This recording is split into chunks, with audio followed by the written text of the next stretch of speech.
Howdy, everybody. Welcome back to RVCCIS.info, the channel where the faculty for Rock Valley College's Computers and Information Systems Department talks about things, and sometimes they're vaguely related to computers or information systems.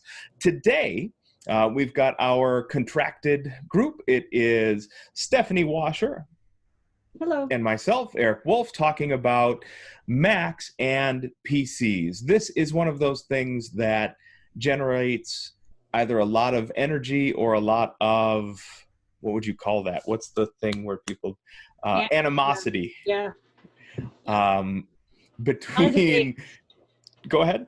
A lot of debate. Debate, yeah, between students and instructors, or between instructors about what is better, Windows or Mac OS. So today, what we thought we would do, since we were energized into talking about this on the channel for you guys today, was what got us into our preferred platforms, what keeps us in our preferred platforms, and what intrigues us about the other side. So here in CIS, we are equally divided amongst us. So Chuck and I are the Mac preferreds, and Steph and Jim are the PC preferreds. So let's take it out. So what was your first, this is how I'm going to stay, your first Windows PC that really got you to stick with the platform? It probably was when I was working for a community college while going to NIU. And I guess that's pretty much what kept me going on that, because we all used IBM compatible, And I remember my dad, though, did start with, when he bought a new computer for the family, it was a Commodore 64 from a long time ago. So my dad has always been kind of on the other spectrum of things. So that kind of is what started it. And then when I started working and going to school, it was all PCs. So that's kind of what kept me going. There wasn't one in particular, because really it's like when you talk about PCs, it's not like any of them stand out from the past. So grad school must be a formative time, because for sure that's when I made the switch over to Mac. So I worked at a college while I was going to college, and it was our responsibility for all of the Macs and the PCs on all of our campuses.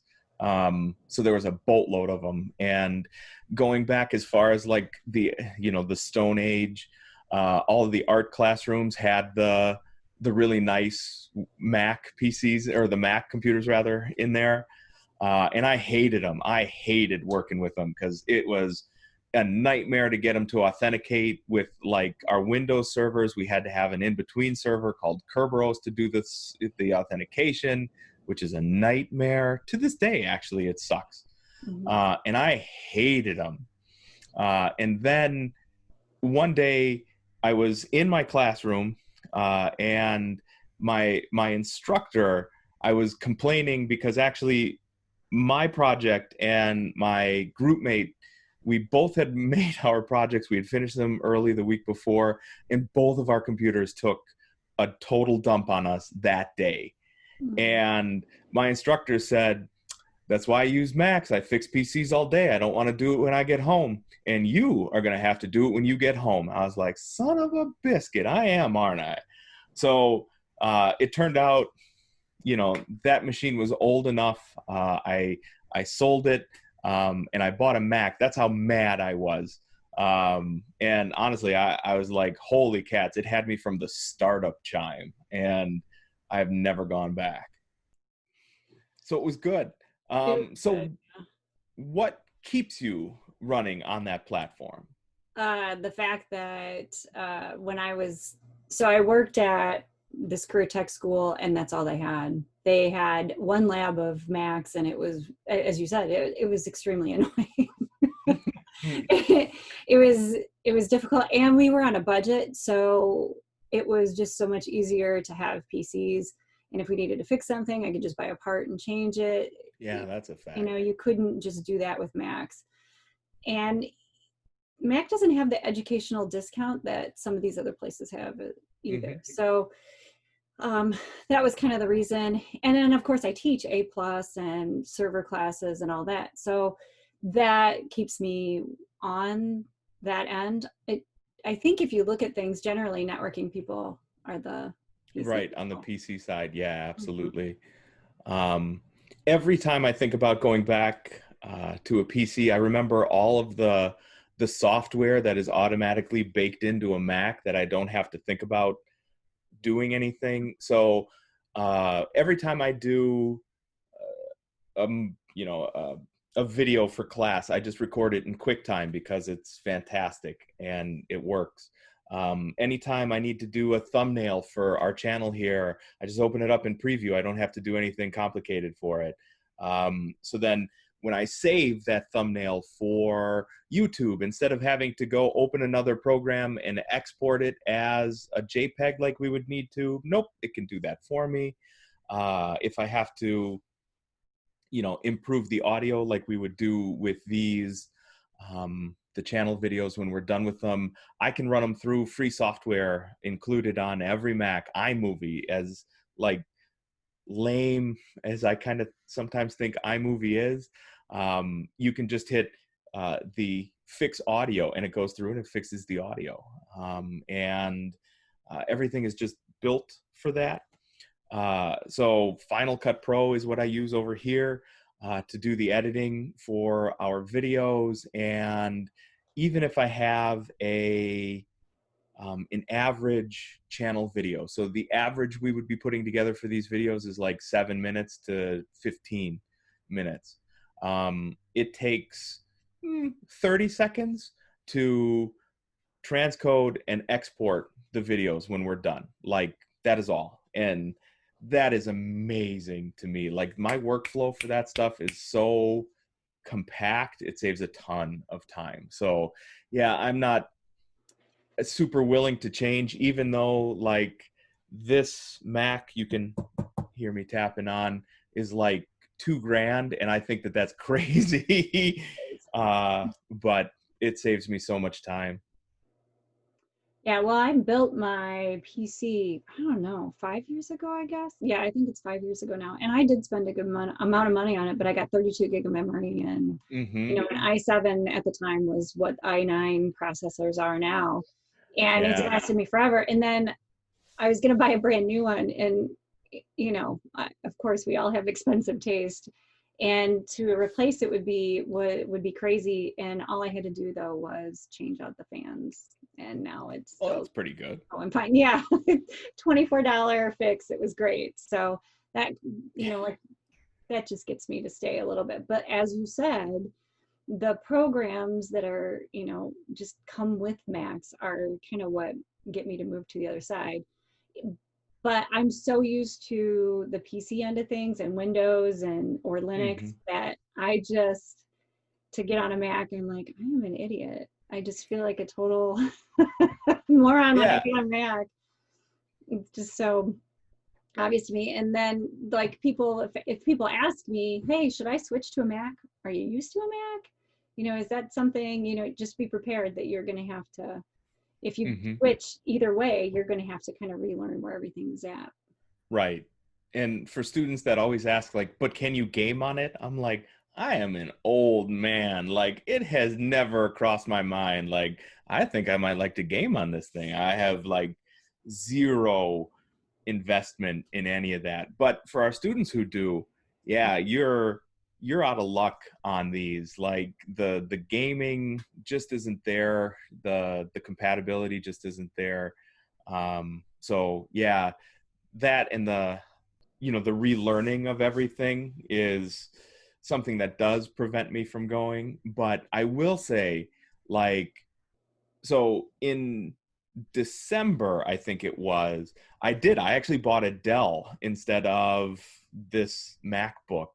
So it was like an Inspiron, Mm. what was it? It was like the XPS 15 but Oh, one level down from the XPS, because I was like, I'm not going to spend this much on a Dell. And it was a 4K screen, but not like an OLED screen. It had 16 gig of RAM. It had a 2 gigabyte video card, and everything felt so slow. It was that thing what was couldn't your get out of its. processor? It was in quad core i5, and that's where I really screwed up. Was I should have paid a little more to get the i7, but I just didn't. And if I had I was actually at RVC the night I decided to return it. Was I was uploading videos and comments for disability services, actually, to go through and put the closed captioning in there for me. And I had 2 Chrome windows open because Edge would not work with the system that they had. And I could not like click and drag from one window to another or copy and paste without it lagging, because Chrome was killing the processor. And I'm like, you got to go back. I have a 2015 MacBook, like the little one with a Y series M3 in it, and I'm like, that thing does a better job. I'm done. So I returned it the very next day. Yeah. I think it's all about what you're using it for, Mm-hmm. And I don't generally, I use it more for virtualization, which probably the Macs are probably fine for that, but sometimes it really chugs Yeah. and you need more memory, or I got to throw in more memory or whatever. So that was Mm-hmm. kind of the other thing. Was Yeah. I bought a motherboard that could go to 64 gig, and if I needed to add some, I could do that easily. And I have Mm-hmm. that It's certainly cheaper. though. Yeah, yeah. Except then you just want to upgrade. So 5 years later, now I just want to upgrade. But I'm actually pretty lucky it's still going after 5 years. But it's because I got an i7 with a decent Mm-hmm. motherboard. Yeah, definitely. So there you have it, I guess. The things that got us um, involved with our operating systems of choice, the things that keep us there, and a couple of those things that intrigue us about the other side.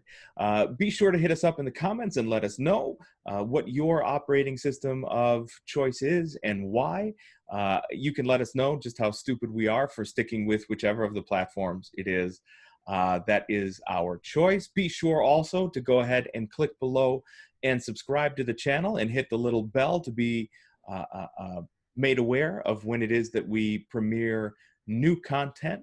From here, there's a couple more videos coming out for our series on the iPad as a desktop replacement. I will also be doing Linux.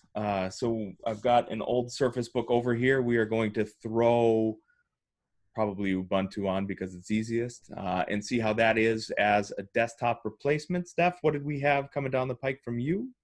Uh, I'm going to get some of the ladies in IT together, and we're going to have a women take over the podcast. I don't know exactly what we'll call it. And then I'm going to interview some local employers, and I think after the 4th we'll see that.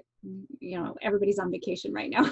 Or not vacation, but vacation. Right, Take- staycation right now. yeah, exactly. So we'll see those coming up soon, and that'll be in July then. Outstanding. So we're going to keep content coming to you. Remember, again, comment, like, and subscribe. On behalf of Stephanie Washer, Eric Wolf, myself, and Jim Conley and Chuck Conkle, who you cannot see because they are not here today. And on behalf of everybody else here at RVCCIS.info, please remember, everybody, stay safe and stay sane out there.